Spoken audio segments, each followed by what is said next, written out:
You اے ای میں drone حملے کی خبر نے سب کو حیران کر دیا تھا۔ اس واقعے کے بعد خطے میں کشیدگی مزید بڑھ گئی۔ اسرائیل اور ایران کے درمیان پہلے ہی حالات خراب تھے، اب یو اے ای بھی اس معاملے کا اہم حصہ بنتا دکھائی دے رہا ہے۔ آپ دیکھ رہے ہیں نیوز 18 کا سوشل میڈیا پلیٹ فارم، میں ہوں وصال اعظم۔ دراصل 17 مئی کو یو اے ای یعنی متحدہ عرب امارات کی وزارت دفاع نے یعنی ڈیفنس منسٹری نے بتایا کہ اس کے فضائی دفاعی نظام نے 3 ڈرونز کو روکا جو مغربی سرحد سے اماراتی فضائی حدود میں داخل ہوئے تھے، ویسٹرن بارڈر سے داخل ہوئے تھے۔ منسٹری کے مطابق 2 ڈرونز کو کامیابی سے تباہ کر دیا گیا، لیکن تیسرا ڈرون الزفرا کے علاقے میں واقع براکا نیوکلیئر پاور پلانٹ کے بیرونی حصے میں موجود پاور جنریٹر سے ٹکرا گیا۔ بیرونی مطلب باہری حصے میں۔ کئی ہفتوں میں پہلی بار یو اے ای نے یہ دعویٰ نہیں کیا کہ ڈرون ایران کی طرف سے آئے تھے۔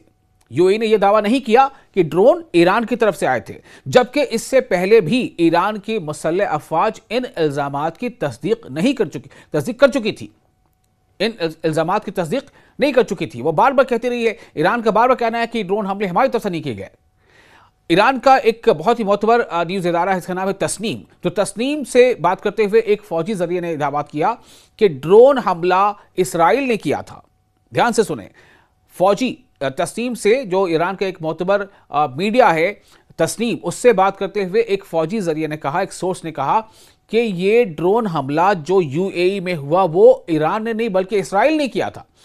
اس ذریعے اس سورس کے مطابق اسرائیل یو اے ای کو ایران اور دیگر اسلامی ملکوں کے خلاف مزید سرگرم کرنا چاہتا ہے۔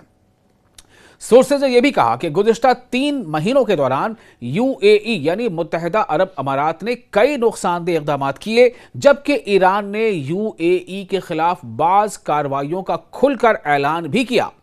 ان کے مطابق کچھ حملے اسرائیلی حکومت نے بھی کیے۔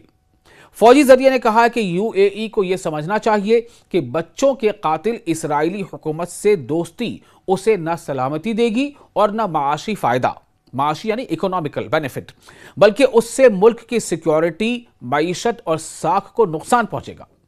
ایران کا یہ کہنا ہے کہ ایران خطے کے کسی بھی ملک سے دشمنی نہیں چاہتا اور تمام علاقائی ملکوں کو مل کر امن قائم کرنے اور اپنے عوام کی فلاح کے لیے کام کرنا چاہیے۔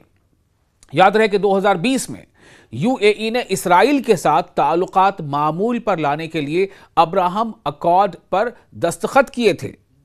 اس کے بعد دونوں ملکوں کے درمیان یعنی یو اے ای اور اسرائیل کے درمیان تجارت، دفاع یعنی ڈیفنس اور ٹیکنالوجی کے شعبوں میں تعاون بڑھا۔ تاہم ایران اور کئی اسلامی حلقوں نے اس فیصلے پر سخت تنقید کی تھی۔